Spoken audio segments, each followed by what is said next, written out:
Değersizlik sxemi Jung'un sxem terapiyasında yer alan əsas disfunksiyonal sxemlərdən biridir. Bu sxemi daşıyan insanlar daxildə özlərini qüsurlu, əksik və sevilməyə layiq olmayan biri kimi görürlər. Uşaqlıqda tənqidi, laqeyd, yaxud da yüksək gözləntiləri olan valideynlərlə böyüyən insanlarda daha çox müşahidə olunur.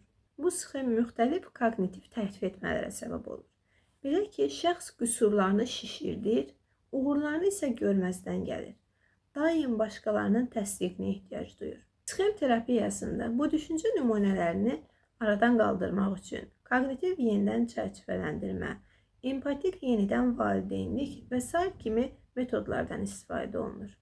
Əsas məqsəd şəxsin daxildəki mənfi avtomatik inanclarını görməsi və özünü obyektiv qiymətləndirməyi öyrənməsidir.